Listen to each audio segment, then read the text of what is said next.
呢條片我想講下導遊哥哥最近發生嘅事。其實呢條片呢係冇乜公共性嘅。如果你唔知邊個係導遊哥哥，你睇完呢條片之後呢，你只會一頭霧水嘅啫。咁如果睇緊呢段片嘅你唔知邊個係導遊哥哥嘅話呢，你可以睇我其他片或者睇其他人嘅片都得嘅。咁喺我入正題之前呢，我要釐清一下先。第一，導遊哥哥呢係我現實中嘅朋友嚟嘅。喺佢做 YouTuber 之前呢，我哋已經認識噶啦。我哋呢係屬於交心嗰隻朋友嚟嘅。第二，而牽涉喺呢件事入面所有其他人我都唔識嘅，而佢哋亦都唔識我嘅。第三，我只係想將自己認知嘅導遊哥哥同埋我對呢件事嘅理解，我嘅分析分享俾大家知嘅啫。我講嘅所有嘢呢，只代表我自己，唔代表任何其他人嘅。第四，雖然導遊哥哥係我嘅朋友，但係我會盡量中肯，盡量客觀咁樣分析件事，講俾大家知。第五，件事始終呢都牽涉其他 YouTuber 嘅，提及佢哋就在所難免嘅。但係呢，我係唔會開名，我亦只會評論事件，避免評論人嘅。咁呢段片有啲長啦，咁我係有機會將佢分開兩集嚟放嘅。咁我入正題啦，大家都知道導遊哥哥喺2026年3月31號開始呢，就被行政拘留咗5日嘅。呢件事呢係由一張相而起嘅，咁就係有一個 YouTuber 放咗一張人像相喺佢個 YouTube 直播嗰度，而呢一張人像相呢係冇樣嘅。而我姑且叫呢個 YouTuber 咧叫做放相嘅 YouTuber 啦。咁喺呢一個放相 YouTuber 嘅直播之後呢，就有另外一個 YouTuber 出嚟，就話放相 YouTuber 放嗰張相呢係佢嚟嘅。咁我就叫呢一個認頭嘅 YouTuber 做困一日 YouTuber 啦，因為其後呢，佢都被行政拘留咗一日嘅，咁所以就叫佢做困一日 YouTuber。咁呢個困一日 YouTuber 呢，佢係2號男主角嚟嘅，係男二嚟嘅。咁啊，導遊哥哥喺呢段片就係男一啦。咁呢個困一日 YouTuber 呢，都有喺佢自己嘅 channel 嗰度開直播，就將放相嘅矛頭直指向導遊哥哥。其後困一日 YouTuber 佢去到導遊哥哥嘅住所嗰度呢，附近直播，咁導致導遊哥哥呢就要報公安啦。咁困一日 YouTuber 咧喺佢嘅夜間直播期間呢，嗰日應該係3月27號晚嚟嘅，就俾公安帶走咗。咁喺佢個直播嗰度呢，都有佢被公安問話同埋請佢去派出所嗰段片嘅。咁然後當晚啦，經公安協調之後呢，導遊哥哥同埋困一日 YouTuber 呢，就相約咗喺2026年3月31號。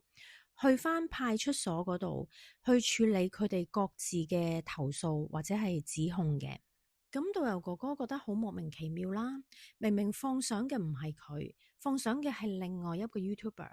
點解呢個困一日 YouTuber 要指控住導遊哥哥話成件事係導遊哥哥搞出嚟，係導遊哥哥放相，係導遊哥哥跟蹤佢，話導遊哥哥係幕後主使呢？咁呢一啲指控呢，導遊哥哥咧係覺得好摸不着頭腦，同埋好莫名其妙嘅。而我本人呢，係知道導遊哥哥同呢一件放相事件呢係冇任何關係嘅。我做 YouTuber 呢，係導遊哥哥不斷去鼓勵我，不斷去叫我做嘅。當我決定作出呢一個嘗試嘅時候呢，導遊哥哥係千叮萬囑我要避開是非嘅。佢話因為我一旦立咗啲咩任何是非上身，而呢啲是非咧係牽涉其他 YouTuber 嘅話呢，咁啲人呢就只會將個筆賬算喺導遊哥哥嘅頭上嘅啫。呢個係佢好清楚嘅。喺我出第一條片之前，導遊哥哥已經千叮萬囑過我好多次。咁當導遊哥哥有咁嘅認知，對我有咁嘅叮囑嘅時候，試問佢點會叫放上 YouTuber 出嚟放人哋張相出嚟搞搞震呢？因為佢一早知道，一有咩是非辣到其他 YouTuber 嘅時候，人哋係會揾佢算賬嘅，唔係揾搞事本人嘅。導遊哥哥對我叮囑呢，我係冇錄音嘅，咁所以呢，我係攞唔出證據出嚟去證明導遊哥哥對我有講過呢番說話。咁聽完嘅你哋呢，信就信，唔信嘅我都冇辦法嘅。喺3月31號當日呢，導遊哥哥同埋韞一日 YouTuber 都有出現喺相約嘅派出所嗰度，而且呢，當日有另外一位女 YouTuber 呢都有出現喺派出所嗰度嘅。咁呢一位女 YouTuber 嘅角色呢，就係指控導遊哥哥嘅。咁詳細嘅指控呢，你可以去翻呢一位女 YouTuber 嗰個 YouTube channel 嗰度呢，去睇翻佢嘅 live replay 嘅。事件到最後啦，導遊哥哥呢係被行政拘留咗5日，而韞一日 YouTuber 呢就係被行政拘留咗1日嘅。咁喺呢件事之後啦，導遊哥哥呢就喺呢個 YouTube 嘅網絡世界入面，俾其他 YouTuber 同埋一啲網友呢對佢有3點嘅指控嘅。指控1就係話導遊哥哥同埋韞一日 YouTuber 加埋做大龍鳳，呃流量，呃課金。指控2就係話導遊哥哥呢係河馬金主。指控3就係指控導遊哥哥早前 YouTube 被封號呢，就係導遊哥哥自己故意舉報自己，咁就搞到自己嘅 YouTube channel 被封，目的呢就係呃流量，呃課金嘅。咁我本人聽到以上對導遊哥哥嘅3點指控之後呢，就係覺得網民嘅創作力量同幻想會嚇我一跳，而且仲好好笑添。但係呢啲指控對於導遊哥哥嚟講，佢面對呢3點指控，佢一啲都笑唔出。我感覺到佢覺得自己被冤枉，佢覺得自己好委屈，佢亦都唔明白點解咁 nonsense 嘅嘢都會有人講得出，都會有人信。我作為導遊哥哥現實中嘅朋友，咁我就略盡綿力，嘗試為大家拆解一下呢3項對導遊哥哥嘅指控，咁希望可以為佢發聲，同埋可以幫佢紓解一下佢嘅冤屈嘅。好啦，咁首先就係第一個指控，就係話導遊哥哥同埋韞一日 YouTuber 係夾埋做一壇大龍鳳，呃流量同埋呃課金嘅。咁事件啊，當然係佢哋報公安啊，然之後行政拘留呢一件事啦。我自己本人呢，我就唔清楚夾埋做一場大龍鳳，呃流量，呃課金係乜嘢意思。我嘗試去理解啊，我有2個理解嘅。對於指控1嘅第一個理解就係成件事係無中生有嘅，由3月27號晚報公安，去到公安到場，然後請咗韞一日 YouTuber 返去派出所，接住佢哋31號相約喺派出所嘅事呢，全部都係假嘅，全部都冇發生過嘅。整件事都係無中生有，要揾人冒警，然後要製作同埋發表虛假文書，偽造證據，網民佢哋去咗報案，虛構一單大龍鳳出嚟。咁呢個係我第一個理解啦。咁而我第二個理解呢，就係導遊哥哥同另外2個 YouTubers， 分別係韞一日 YouTuber 啦，同埋另外一個女 YouTuber 喺3月27號同埋3月31號2日發生嘅事呢，即係呢單大龍鳳所有事件呢都係有發生過嘅，但係就係導遊哥哥同埋韞一日 YouTuber 故意令事件發生嘅，故意去令自己行政拘留，去呃流量，呃課金，即係成件事係一個擺拍嚟嘅。咁呢個就係我對第一個指控嘅第二個理解啦。首先我想拆解下我嘅第一個理解先，就係成件事都係虛構出嚟嘅，即係話呢，要做到呢個造假嘅效果呢，首先就要揾人冒充公安，其次呢，就係要偽造及發佈虛假文書，即係話呢，韞一日 YouTuber 就要同埋另外一個女 YouTuber 都要偽造同埋發佈呢個虛假文書作古仔。咁你覺得呢個可能性有幾大呢？相信唔需要我同大家講，冒充公安同埋偽造及發佈虛假文書都係刑事罪嚟嘅。我相信有翻少少常識嘅人都知道嘅。咁我喺度都不厭其煩引用一下中華人民共和國法典同埋中華人民共和國刑法裏面嘅有關條款，去講一下呢2個犯罪行為適用嘅法規同埋處罰嘅。咁第一個罪行啦，就係冒警罪。根據中華人民共和國刑法、中華人民共和國治安管理處罰法規定呢，冒充警察或者公安人員嘅行為係屬於違法犯法行為，情節嚴重嘅將會構成刑事犯罪，依法追究刑事責任。尚未構成犯罪嘅，亦需要承擔相應行政處罰。根據《中華人民共和國刑法》第279條嘅規定呢，冒充國家機構工作人員招搖撞騙嘅，構成招搖撞騙罪，依法處3年以下有期徒刑、拘役、管制或者剝奪政治權利；情節嚴重嘅，處3年以上10年以下嘅有期徒刑。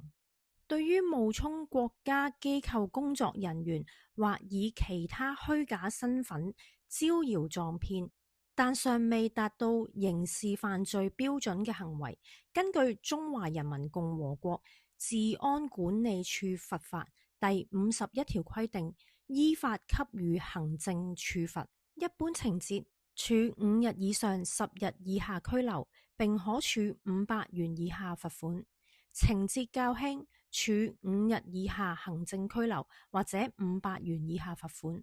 冒充軍警人員招搖撞騙嘅，從重處罰。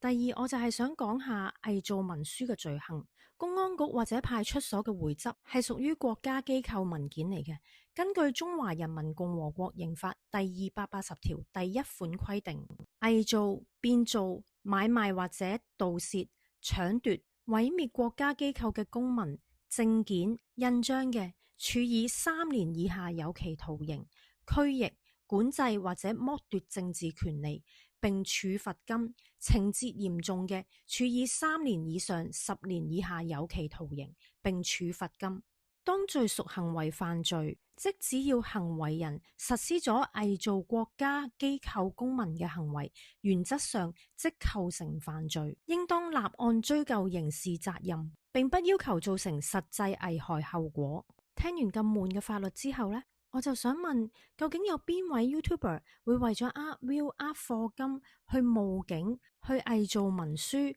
冒犯刑事罪嘅風險呢？最高罰則係監禁10年，邊個會做啊？我相信大家嘅答案都係會答冇人會咁做㗎。然後我就想拆解下我第二個理解啦。我第二個理解呢，就係呢場大龍鳳呢係一場擺拍嚟嘅，所有事都有發生過。導遊哥哥同埋混一日 YouTuber 呢，佢哋特登令自己被行政拘留，去滿足呢一場擺拍。我好想知道究竟有啲咩人會為咗流量、課金入拘留所5日都在所不惜呢？根據導遊哥哥分享佢5日喺拘留所嘅經驗，連唞啖新鮮空氣都成為奢侈品。入面冇啖好食，去廁所去沖涼都要俾人觀摩，冇晒私隱。為咗view、課金咁樣去折磨自己，況且有咩人可以咁精準咁樣拿捏，令自己只係行政拘留而唔係被刑事檢控呢？如果導遊哥哥有咁專業嘅知識，佢唔需要做一個講娛樂是非八卦嘅 YouTuber，佢應該去做一個法律人員先係。另外，我哋又講下被行政拘留會有啲咩後果啊？行政拘留作為一種正式嘅行政處罰，其相關記錄會被公安機關長期甚至永久保存於治安罰處檔案系統之中，而該記錄僅供國家機構因辦案等法定需要時候拎嚟查詢嘅，一般唔會對外公開。但係曾經被行政拘留嘅人會有以下嘅影響嘅。影響一，報考公務員嘅時候會被審查。影響二，辦理出國旅遊簽證有機會出現問題，因為好多西方國家申請簽證嘅時候都要申報嘅，申報人係有機會被要求披露有關資訊，係好有機會影響嗰個 visa 嘅批核嘅。咁即係話，如果你曾經俾人行政拘留過之後，你有機會係去唔到好多國家嘅。第三，喺你求職某一啲職位嘅時候係需要申報，即係話你過唔到 background check 嘅。第四，曾經被行政拘留可能導致無法開具無違法犯罪記錄證明。第五，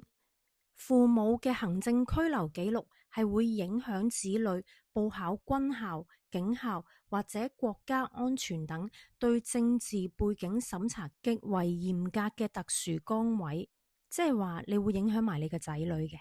我想問，喺邊一個時空可以喺同一個空間、同一個時間點上揾到兩個又蠢又犯賤嘅傻佬出嚟，願意用自己嘅自由同埋自己嘅將來同埋自己仔女嘅將來去換取有限嘅 view 數同埋有限嘅課金呢？喺 YouTuber 嘅收入嘅層面嚟講，YouTuber 係靠咩收入啊？第一係靠 YouTube 嘅廣告營收，第二係靠網民嘅課金，第三就係有啲 YouTuber 佢嘅 content 入面可能係有啲營銷廣告嘅收入。咁以我所知，導遊哥哥係靠咩收入呢？第一就係 YouTube 俾佢嘅廣告營收啦，第二呢就係佢開 live 嘅時候呢，網民俾佢嘅課金。咁我哋數下咯，導遊哥哥為咗要搞呢壇大龍鳳出嚟，佢行政拘留咗5日。我哋睇翻佢個 YouTube channel，佢係一共8日冇開 live 嘅。佢呢8日冇開 live 損失嘅錢係包括 YouTube 嘅廣告費啦，同埋網民嘅課金嘅。8日喎。係8日啊，大家，佢呢8日損失嘅錢，又係唔係佢呃翻嚟嘅 view 同埋之後呃翻嚟嘅課金可以補償到嘅呢？係補償唔到嘅。好啦，而家我哋要去第二個指控啦。第二個對導遊哥哥嘅指控呢，就話指控佢係河馬金主。咁首先做金主目的何在呢？成為金主通常都係為咗利益、為咗明星、為咗流量、為咗錢嘅啫。但係做河馬金主唔止賺唔到錢，反而會名譽掃地嘅，會被網民圍攻嘅，對自己嘅 YouTube channel 好大影響嘅，會跌訂嘅，會俾人批鬥噶。咁投資做河馬金主就極度不符合利益設定，損失大於收益。喺邏輯上，正常人係唔會做一件成本極高、風險極大、回報係等於0或者負數嘅投資嘅。我相信大部分嘅網民呢都好有正義感嘅，所以呢就非常不齒河馬嘅所作所為。白痴都知道河馬係犯眾憎噶啦，試問有邊個 YouTuber 會用自己嘅名聲同埋利益去搏呢？但係冤枉其他人係河馬金主，對自己呢就會好有利益。如果冤枉導遊哥哥係河馬金主，可以係對付導遊哥哥嘅武器嚟嘅，亦都可以做自己呃 view 呃課金嘅利器。講完邏輯，我哋又講下證據啦。金主定義上呢係提供資金嘅人，咁有冇交易證據呢？麻煩指控者提供具體嘅資金往來記錄，例如一啲 cap 圖啊、現金提取啊，或者一啲禮物啊咁樣嘅證據啦。咁如果指控者攞唔到出嚟嘅呢，咁呢個指控就純屬虛構啦。第三，如果指控導遊哥哥係河馬金主嘅話呢，河馬應該會有一連串嘅行為係直接令導遊哥哥得益嘅。咁麻煩指控者列出河馬邊一連串行為係點樣令到導遊哥哥得益啦。你哋話導遊哥哥係河馬金主，邏輯又講唔通，證據又攞唔到出嚟，麻煩大家高級少少，作古仔作個真實啲嘅，唔該。咁我哋而家又拆解一下對導遊哥哥嘅第三個指控啦。咁第三個指控呢，就話導遊哥哥呢就自己舉報自己嗰個 YouTube 台，咁就搞到自己嘅 YouTube 嗰個 channel 呢就俾人封咗，咁就從而呢呃 view 呃課金。第一，導遊哥哥因為被封台開唔到 live 嗰幾日嘅損失，係咪佢呃嗰啲課金可以補償得到嘅呢？第二，要喺 YouTube 育成一個 channel， 要花好多時間同埋心機。導遊哥哥撲俾大家嘅料喺 YouTube 上面分享嘅資訊，佢亦都花咗好多錢。佢淨係去香港法庭聽審，佢使嘅車費、租酒店費，來來回回咁多次，淨係呢度都使唔少錢啦。換轉係你投放咗咁多時間、心機、金錢去經營一個 YouTube channel， 你會唔會為咗嗰少少課金去舉報自己苦心經營嘅 YouTube channel 啊？